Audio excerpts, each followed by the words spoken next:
How one man sabotaged a Yu-Gi-Oh tournament over 1,000 players. But I decided to take this deck to ruin this event, and I think that's why it made he did it on people very purpose. upset. How did one man actually. strategy nearly sabotage an entire Yu-Gi-Oh tournament for over 1,000 players? This This is is the story of a man who 2013. surprised the world with a toxic strategy that no one wanted to play against. That must It be was a so stall cool. deck that had the potential to hold up a tournament for hours longer than it was supposed to be. And it got to the point where even if the judges wanted to disqualify him, they couldn't because he was still technically playing within the rules. A fact that would be rather ironic, for 22-year-old Alan Pennington himself was previously the most well-known head judge in Florida. But after openly criticizing Konami policy, Oh, so he was a judge and was doing this in order for Konami to change the rules. I respect that. Absolutely. 100%. online, he would be barred from enlisting as a head judge for future tournaments, a canon event that would unleash the start of his villain saga. But he didn't... Before the regional, RTO gets an email basically explicitly saying that they are not allowed to have me as a head judge. It was because of the fact that I had been criticizing Konami's policies online. So these were things like, I didn't like all the power creep. I thought the prize support could be a lot better, so on, So yeah, online I was posting some things about Konami. And left unable to Also, he just... so he didn't want to change the rules. He just wanted to be... Okay, well, I still respect it. Well, I mean, it's like... You want to do this against the organization, right? Against the brand, not against other players that are just trying to play, right? So I don't know if this is the way. I understand it, but I don't know if this was the way. Let's see. oversee the tournaments as a head judge, he instead turned his focus to joining them as a player, with his eyes set on an upcoming major event, YCS San Diego, a championship-level tournament that would draw the strongest players from the continent. But he would have some time to prepare, with several local tournaments and smaller regional qualifiers to first test his theories. And through his research, one particular strategy would catch his attention. Originally surfacing at a regional by a fellow duelist with the name of Tyler Nolan, it was the first iteration of what would be called the... Is that Don Salug? By a fellow duelist with Oh my god. That's crazy.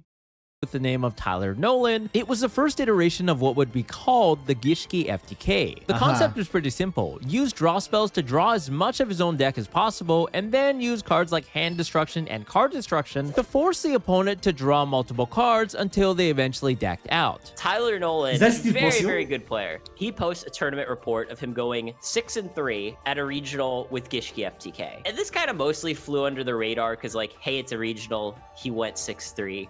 Who cares? Tyler was kind of on the same wavelength as me in that we were not really what we would call meta players. They weren't And I was happy with the meta, huh, yeah, that makes this sense. is pretty much like the pinnacle of a weird combo deck. Now, to achieve this, over half of the deck would be composed of draw cards, ranging from Upstart Goblin to Into the Void, Trade-In, Moray of Greed, Dark World Dealings, and of course the newly released One Day Apiece, a card that would force both players to draw a card, but also prevent any damage being dealt for the next 2 turns. I always like to push games to their limits. Show me something broken, and then let me come up with something even more broken. But you might be wondering how a deck out situation would be possible, because the opponent would technically have to draw almost 40 cards to deck out. And with card destruction being limited to 1 copy that's per what I was deck due to wondering. rampant abuse in the past, this might prove to be a challenge. But they quickly discovered it was possible to easily recycle card destruction and hand destruction with an engine that everyone had previously disregarded, the Gishki engine. Gishki FTK is a combo deck. Play a bunch of draw spells, draw your entire deck. Then you put your graveyard back into your deck, draw your entire deck again, your graveyard back into your deck, draw your entire deck again. And you can keep doing this as long as you want. It is an infinite, non-deterministic combo. Mainly in part due to its titular card, the Evagishki Mind Augus. This card would allow the user to recycle back 5 cards from either graveyard back to the owner's deck, meaning they could recycle card destruction quite easily. The Gishki ritual spell, Gishki Aqua Mirror, Mirror had a built-in graveyard effect that could shuffle itself back to the deck and then return a Gishki Ritual monster in your graveyard back That's to really your hand, creating a failsafe that prevents the user from decking out, but also allowing them to recycle the resources so they can loop Evagishki Mind August over and over again. And of course, being older cards released before the designers imposed a hard once per turn restriction, both of these cards could be activated as many times as you wanted. And with 3 copies of Aquamirror and 2 copies of Mind August, you could essentially create a pseudo-infinite loop. You want to design a game? Okay, Pseudo make you earn your infinite. paycheck. I'm going to show you the worst possible consequences of your game design. They would try and Alexa? draw their entire deck, a feat that was attained pretty easily with the amount of draw spells that the deck played. And of course, this was over a decade ago where hand traps were not very prevalent. Ash Blossom Joy Spring was not a thing, so you could not stop the effect of draw spells. And even though Drone Lockbird was released, no one was really playing it because back then the decks didn't do any searching, so there was nothing you could really side it against besides this deck, which no one really knew about. Effect Veiler was around, but it was pretty useless against the best decks, so it didn't see a lot of play. And against Gishki, it was somewhat effective against Royal Magical Library, but that was really about it. The only relevant hand traps against Gishki FTK were Nico Money King and Droll Lockbird. And people did not side those cards Nico because they Mada? were literally unplayable against every other deck in the format. Once the deck was empty, Mind August could then recycle a copy of Hand Destruction and Salvage. A second copy of Hand Destruction would then be activated from the Sorry. hand to draw the Salvage and the Hand Destruction that was returned to the deck, while burning 2 cards from the opponent's deck at the same time. 2 copies of Gishki Aquamirror then return themselves to the deck to add back the Mind August and fodder to hand, followed by Salvage adding back 2 copies of Gishki Shadow, then searching those same Aquamirrors. This would allow another copy of August to be resummoned, shuffling back Salvage and Hand Destruction to the deck once more, allowing the freshly drawn Hand Destruction to then repeat the process, discarding Aquamirror for free each time thanks to Salvage's resource management. The Aquamirrors spin themselves back to the deck for Shadow You to have to do research this the hand, 8 providing times. infinite Mind Augusts, who then recycle infinite Hand Destructions and Salvages, creating a bizarre but infinite loop, all while slowly decking out the opponent every time Hand Destruction resolves. Interestingly enough, the rest of the Gishki engine also supported the consistency of this combo. Gishki Shadow could be discarded to search for Gishki Aquamirror, while Gishki Vision could be discarded to search for either Mind August or Soul Ogre, another Gishki Ritual monster used solely as a level 8 body to discard with trade-in. And here is why the strategy was extremely toxic, because the combo took extremely long to execute. It wasn't an infinite combo, so to speak, because the combo lines would be different, so you couldn't just declare an infinite loop and say that you were conducting it over and over again. You had to physically play the cards each time, and despite a match of Yu-Gi-Oh! Being a best 2 out of 3, oftentimes the first game would take well over 40 minutes, leading to a timeout situation where they would win inevitably after conducting the loop, and because there was only enough time for one game, there would not be a game 2 or a game 3, meaning that the Gishki player inevitably wins on the spot. What you can do, and what I did, I believe 4 times during this 9-round regional, was decking out my opponent on game 1, turn 1, after time has been called, and therefore you win the entire match 1-0. This, of course, meant that if you were sitting across the table from a deck like this, the counter strategy was to concede once you saw that they had the infinite loop going, so you had enough time to play a game 2 and a 3, where you could also take advantage of your side deck. You have to scoop or I'm going to time you out on game 1. I mean, you know, you're comboing me. That's I a know good I'm not going strat. to win. I'm just going to scoop to save time. But the idea of scooping to save time was a foreign concept to people back then. Yeah, the only makes people sense. that were scooping were people that were told about my deck by their friends and were like, hey, if you play this guy, make sure you scoop. But of course, with the strategy being rather new, no one really understood this, so they would just sit there and watch the player combo. But at the same time, there was a conundrum for the opponent because there was always a chance of the Gishki deck fizzling. Even after drawing the majority of the deck, surprisingly, there's a mathematical chance that the user does not assemble the infinite combo, or if they actually mess up one of their sequences, there's a chance that they have to pass turn without executing the full loop. So conceding early would actually be a mistake for the player. And surprisingly, this would happen during testing for Alan when he was close to fizzling and his opponent conceded. But the deck also had a glaring weakness. It wasn't very good going second. If the opponent could set up a that's what I was monster negate to thinking. stop the Royal If Magical you go Library from second, accumulating you counters for a lose. free draw, or utilize preemptive hand destruction like Moonling Glacia the Elemental Lord, then the game would pretty much be over immediately for the Gishki player. Yet in spite of these flaws, Tyler Nolan would still finish his regional with a 6-3 record. But the deck would be Well, I brushed guess off at by the the time there masses wasn't as that a many meme-worthy negates. deck because it didn't reach the top 16 of that regional. Allen, on the other hand, had an affinity for playing strange combo decks, and I the know how Gishki reliable FTK this would is. certainly pique his interest. He would then take the same strategy himself to another regional tournament with 400 players, even bringing a bingo checklist form just to see how much damage it could actually cause. With some notable achievements including winning a duel with at least 30 cards in his hand, get a judge called on him at least 5 times in a single match, and get verbally or physically assaulted by an angry mob of duelists, Amazing. which luckily was not checked off. So I decided to show up to this regional, and I was, kind of in a vengeful mood.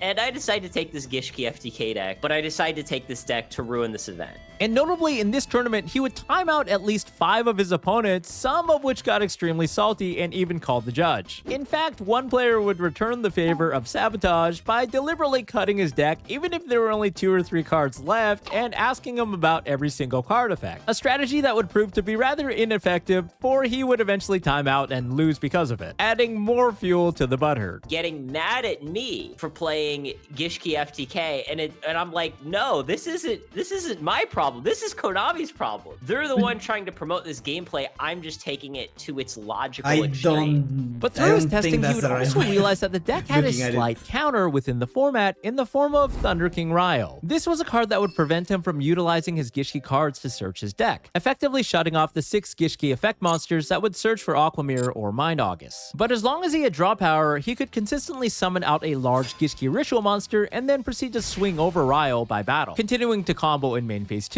And everything went relatively as planned, for he would finish with a 7-2 record overall, barely losing in the last round and missing out on the top 8 cut. The players in the hall were so disgusted, many of which complained to the judges and the tournament organizers, and an active Konami representative who was present on the scene would even ask Allen how to best hit the deck on the next ban list. At that regional, there was a Konami employee there, and he actually explicitly asked me, he's like, hey, I know that you haven't broken any rules, so to speak, but what can we do to hit this deck? Well, the obvious thing would just be a limit 1 day apiece. In the games where you don't FTK with the deck, go, well, I'm gonna 1 day apiece you can't deal any damage to me, oh, it's back to me again, okay, and now I'll kill you. Now, 7-2 with such a deck at a 400-man regional was actually something respectable, and word of his performance card would begin limited to now? spread I think online, it is, with many right? more complaining on the forums, some of who would even email Konami. Why do you think people hate you? I don't mind calling people bad if they are bad. But luckily for the What? community, the R&D team would hear their cries, and on the next ban list, 1 day apiece would be limited to 1 copy per deck, severely hampering its consistency and turtle up strategy. It And the is community limited, would be okay. satisfied for what they thought was an adequate hit to make the deck disappear Well, I think completely, it still but is. they were wrong. With YCS San Diego just a few weeks away, Allen didn't give up. He continued testing the deck, replacing 1 day apiece with Cup Up Ace as an additional draw engine, though at a slightly higher gamble. Now, Cup of Ace Gambling, was a oh really my interesting God. card. It's basically a pot of greed that nets the user 2 additional cards, but only if you win the 50-50 coin toss. On the flip side, if the user loses a coin toss, not only does the opponent draw 2 cards, but the user also loses a card from the hand in the form of a Cup of Ace that netted 0 advantage. But together with Tyler Nolan, they determined that Cup of Ace was the card with the highest mathematical chance of still winning the duel, and therefore the most adequate The highest replacement for mathematical 1 day chance. apiece. No What way, I came up dude. with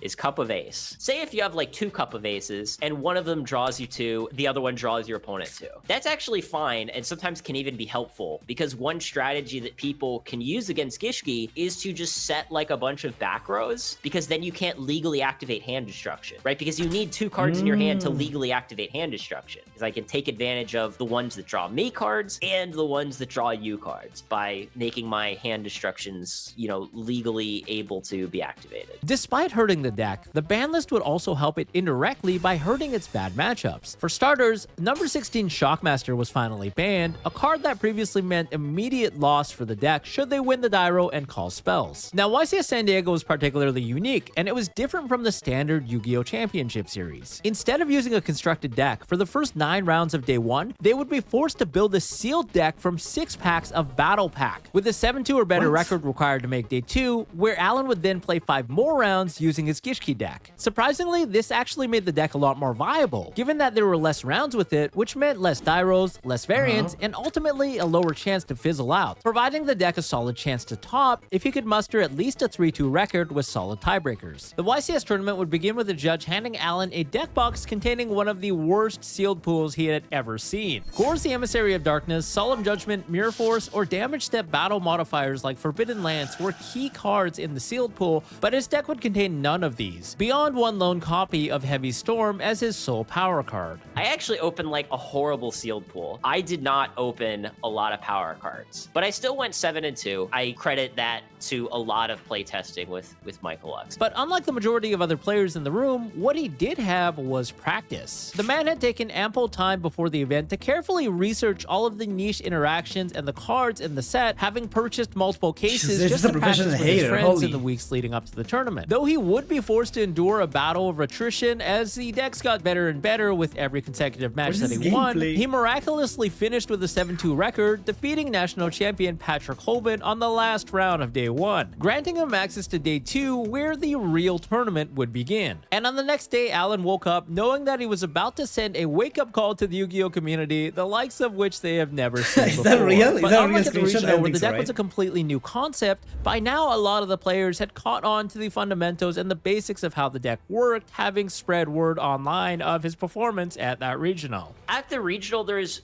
much more of a reaction. Again, they were just flabbergasted. Like, what is this deck? What is this guy doing? Why is he taking so much time? Oh my god, what the hell is happening? But again, by the time the YCS rolled around, most people were kind of vaguely aware of the deck at least. But at times, players would still try to play out game 1, with the match ending at a 1-0 victory for Alan as the timer hit 0. And as he reached the top, I hate that timer, dude. I feel like it should be like chess. You should get disqualified for doing that. You should really get disqualified from doing it. I just don't like that. That is the thing that I don't like the most. Yeah, so I remember when I said the sun was rising, I can't sleep. You should put your phone down and you will be able to sleep. Almost 6 a.m. That's crazy. But I feel like that's what usually works. If you're looking at your phone, you're not gonna be able to sleep. So if you, or you can just, you know, like pull an all-nighter, but I wouldn't recommend it. Yeah. And yes, I am suffering. Let's see. top tables, crowds would start forming around him to witness the toxicity happen in real time. But the man was rather attuned to the deck, so he would play at a reasonable pace, therefore the judges could not give him any slow play warnings. Nevertheless, This isn't my fault. It's Konami's for making these cards. Argument is so backwards. I hate it. I don't think it's about the cards. I think it's about the rules that allow people to do that. Because I feel like there is always going to be people to try to make the game miserable for others.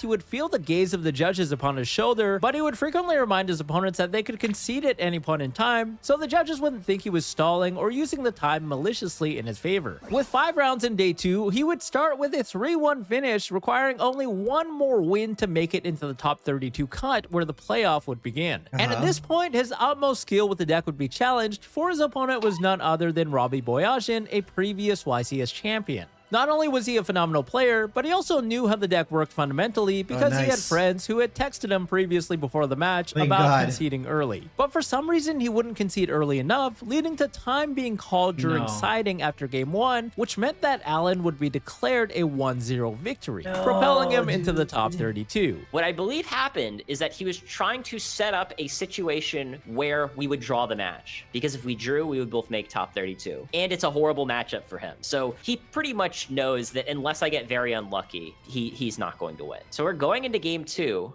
with 1 minute left on the clock. Time was called while I was still figuring out which 10 cards to take out for my 10 burn. Yeah, you were like, obviously nope, you don't play game 2. out, What's the score? And the answer was 1-0. So I won that match 1-0. Certainly upset my opponent. Some of the players watching, they assumed that like, oh, I'm just sitting there thinking about siding, trying to drain the clock. And it's like, no, I was legitimately siding. The judges— That is such a lie, dude! You're lying! You're straight up lying! Holy, there is no way. He was just I guess he's not legally allowed to admit it, but there is no way, dude. There is no way. You're seriously expecting, like, that was your whole plan the whole time. You literally said it before. That was the whole plan of the deck. I'm not gonna fall for it. There is no way. That was obviously a plan since the start. Oh my god, clueless. Clueless. Mythbusters' tests were lying there but falling onto sleep gave rest or not? And did it actually help? It does. It does. Alright, who am I to say? I don't really know. I have to, if I could bet, I will bet on this is definitely a lie. But what do I know? However, knew that, right? They had my deck list. It was then that the judges began to sweat just a little bit because they knew the venue would have to be closed at a certain point in time, but with only a few hours left during the day, they had to make sure that the tournament was not stalled. And after a quick little huddle to discuss their options, it was determined that Alan's deck still had a win condition and the deck was actively playing to achieve that win condition despite taking a long time. Of course. But he hadn't broken any policies, so his reign of terror on the tournament would continue. But no matter— yeah, it is like, what is like anti-sportsmanship? Is that the way? Like, it's the opposite of sportsmanship. I don't know what is the right term. That is what it sounds like to me. what happened, Alan knew that he had already accomplished his goal, achieving what many would have thought to be impossible. Topping a premier level event was such a toxic strategy. Now, this was a time before live stream feature matches were a thing, so the only coverage we received was that of a written blog on the official Yu-Gi-Oh website. Now, the only problem with this was the fact that they didn't want to feature him. No, I've specifically been told not to feature you. Konami wanted to bury this. I was really hoping that I could make it to top 2 or at least top 4, just because then they would be forced to feature my deck. So the only real-time updates about Alan's success were posted by people who were actually there at the tournament onto online forums. His top 32 opponent was none other than the Jeff Jones himself, one of the most accomplished players in the history of the entire game, having won and topped an endless number of premier events throughout his tenure. Jeff's expression would contort as Alan won the die roll, electing to go first in the single elimination round that would eventually crown the tournament champion. But luck would not be on Alan's side, for he would draw his hand and quickly fizzle into the combo, having missed multiple coin tosses for cup of ace. Now, losing game 1 this early with the deck was pretty much a death sentence, because even if you win game 2, in game 3 the Mermo player can set up a Mulan Glacier to discard 2 cards from your hand, as well as a Abyss Kaios that can negate cards like Royal Magical Library. How'd you beat the Gishki guy? Well, to start off, I rolled a 10. I was pretty confident I was going to go first, which was really good. But then he rolled an 11, so I thought I was going to lose, but he fizzled on his turn 1, which is pretty lucky for me, I guess. Game 2, he played Dark World Dealings. I could discard an Abyss Gundy and bring back a Spike, just an infantry, to kill the library. But by the time he played Dark World Dealings, it was later in the game, and it already didn't matter. Game 3, I went first. My hand was pretty mediocre. My best play was to summon the Spike, discard the Dragoons, search Abyss Lead, discard 3 monsters for Abyss Lead, and pop a random card from his hand, and hope that it just got me there, and it ended up being enough. But as the 2 water strategies collided, eventually the smoke would clear, and Jeff Jones would declare victory over Alan and his Gishki FTK strategy. The players and the judges in the hall let out a huge sigh of relief, erupting into a cheer as Jeff Jones got up from his seat, having eliminated the toxic strategy that could have sabotaged their entire weekend. And the rest of the tournament would continue as normal, completely devoid of that possibility. But Alan would still leave the table with a smile on his face, knowing that he had achieved the unthinkable. His performance would trigger a chain reaction online, and by the end of the weekend, the community was filled with disgust. With complaints sprouting across online forums, pro players would even write guides on how to best defeat the strategy, shedding light about when to concede against it and the most impactful cards to negate. A portion of the community even started side decking cards just to beat the deck, with Nico Mane King and Drone Lockbird some of the most popular choices. But while most hated the idea of such a strategy existing, others reveled in the chaos and even celebrated his accomplishment. But of course, when any community is in this much of an uproar, by the following ban list, Evagishki Mind August would become limited to 1 per deck, effectively bringing an end to the near infinite loop. And although the deck could technically still make an infinite loop with just 1 copy of Mind August, by then the exponentially expanding power creep of the game, as well as the reduced consistency of the left behind meant by that it would power forever creep. fade into Thank obscurity. God. Whether or not I ruined the event, at the end of the day, that is an opinion. That's certainly the view that some people had. I mean, again, a lot of people had this attitude. They had this box of like what Yu-Gi-Oh is supposed to be. And if you were like outside of that box, you were sort of ruining it for everyone else. You're just sort of drawing an arbitrary line in the sands. Like, okay, it's fair for like wind-ups to just shockmaster you turn 1 and then OTK you on turn 2, but then it's not fair for me to just deck you out on turn 1. Like, why should a distinction be made there? But what happened to the man himself? How do we go about this, chat? I feel like I have strong opinions. I just don't know how to like put them into words.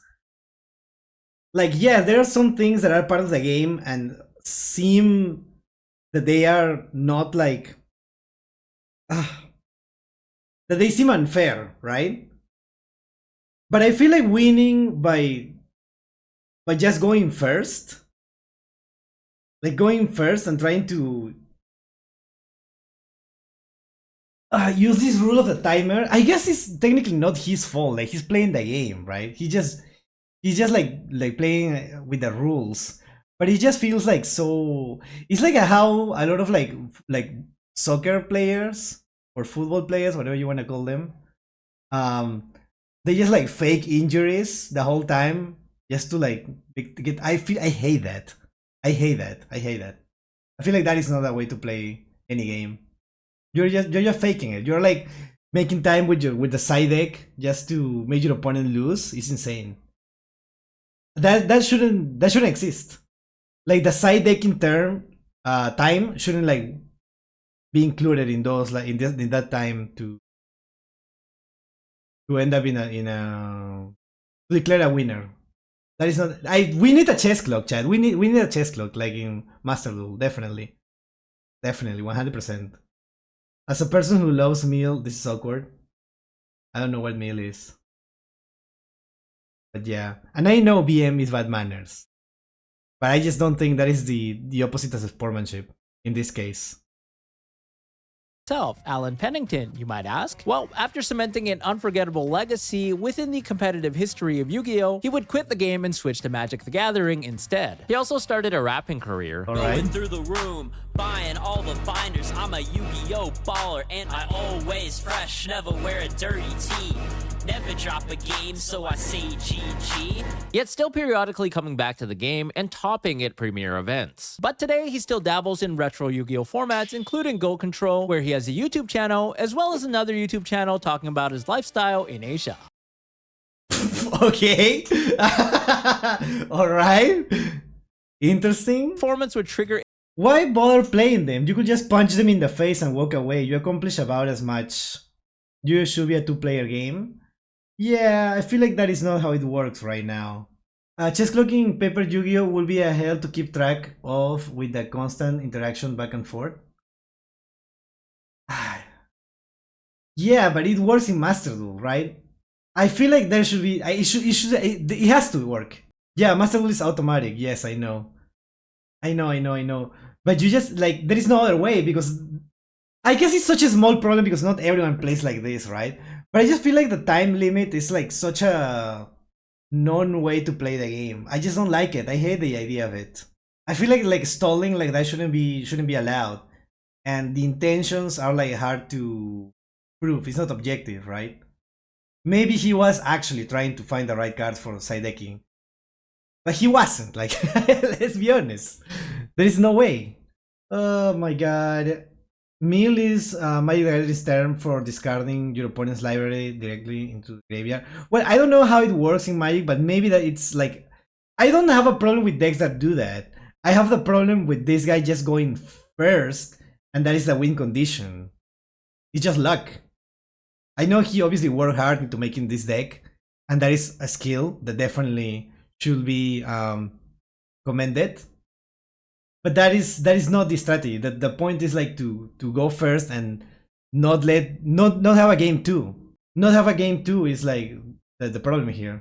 But I don't know, chat. Maybe I'm dumb. Maybe I'm like absolutely stupid and I don't know what I'm talking about. I don't know what I'm talking about. I started playing like 4 months ago, so what do I know? Or maybe I'm cooking, chat. Please let me know if I'm cooking or if I'm dumb. Please let me know in the comments. Thank you.